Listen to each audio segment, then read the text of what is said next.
कहते हैं सास माँ का ही रूप होती है और कोई भी माँ अपने ही बच्चों की खुशियों पर नजर नहीं लगाती, लेकिन यामिनी को इससे फर्क नहीं पड़ता। क्या अपने दामाद की बेइज्जती करना बंद करेगी एक सास? क्या शनाया को मिले 25 लाख का सच आएगा बाहर? क्या सीमा बुआ डालेगी यामिनी और आहान के रिश्ते में एक नई फूट? अब मिसेस यामिनी गिल को गुस्सा आ गया।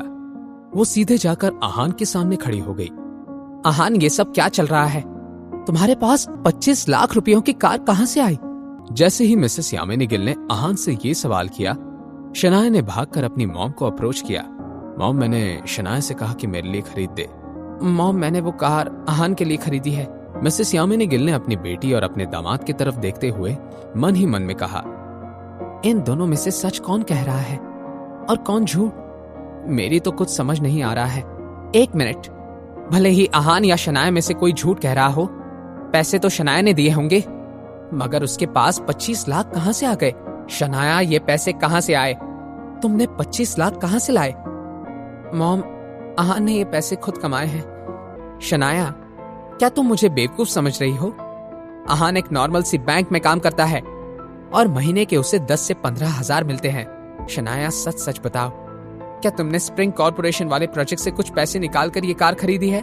नहीं मॉम, ऐसा कुछ नहीं है। शनाया ने अपनी मॉम की नजरों को देखकर ये बात पहचान ली थी कि वो जरूर आहान के बारे में कुछ गलत सोच रही थी। मॉम, ये पैसे मुझे विकी भाई ने दिए थे। क्या मतलब जो मैंने बात फैमिली ग्रुप पर पढ़ी वो सच थी? क्या सच में उस विकी भाई ने तुम्हें और रूपल को 50 लाख रुपए दिए हैं? शनाया ने जवाब में बिना कुछ कहे बस हाँ में अपना सर हिला दिया। और तुम आहान, क्या तुम्हें समझ में नहीं आता कि हम किन हालात से गुजर रहे हैं? अमीरों के घर में शादी हो जाने से कोई खुद अमीर नहीं हो जाता। मैं तुम्हें एक बात अच्छे से बता दूं, अपनी इन घटिया हरकतों से कभी बाज आ जाओ। मॉम, ऐसा नहीं है। मैंने अपने मन से आहान के लिए वो कार खरीदी है। इस सब में उसका कोई लेना देना नहीं है। चुप करो शनाया, क्या तुम समझ रही हो कि किससे बात कर रही हो? और तुम आहान, मैं नहीं जानती कि तुम क्या करोगे, लेकिन कल के कल वो 25 लाख की कार वापस करके आओ। मुझे मेरे हाथों में पूरे पैसे चाहिए, और अगर ऐसा नहीं हुआ तो मुझे तुम्हें बुरी सजा देनी पड़ेगी। अपनी बात को पूरा करने तक मिसेस यामिनी गिल की आंखें गुस्से से लाल हो गई थी। सीमा बुआ जी ने बीच में बोला, यामिनी भाभी, ये तो आपका आपस का मामला है, अभी तक असल मामला खत्म नहीं हुआ है। आहान को 25 लाख मुझे देने चाहिए। हमारे फैमिली मैटर से आपका क्या लेना देना है सीमा दीदी?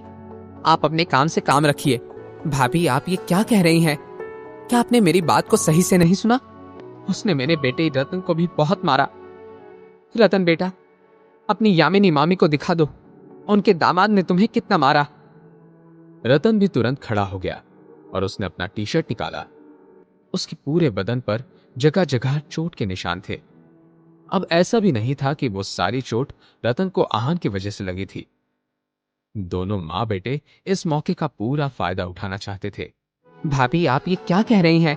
ऐसे मामलों में मुझे मजाक करने की क्या जरूरत है? आपके दामाद ने मेरे बेटे की पिटाई की है और यही सच है।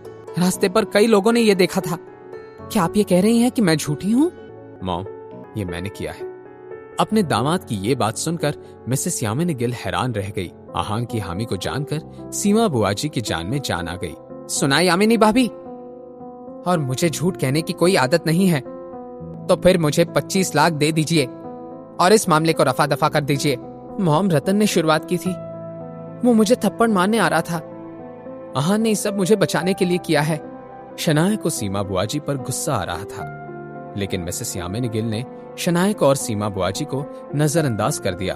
तुम्हें हाथ उठाने की क्या जरूरत थी आहान? क्या जवाब देगा आहान इस बात का? और क्या करेगी यामिनी आहान की बातों पर भरोसा? क्या सीमा बुआ आहान से 25 लाख लेने में होगी कामयाब, या फिर यामिनी लेगी कोई और फैसला? जानने के लिए देखिए अगला एपिसोड सिर्फ पॉकेट एफएम के यूट्यूब चैनल पर, और डिस्क्रिप्शन में दी हुई लिंक से डाउनलोड कीजिए पॉकेट एफएम ऐप।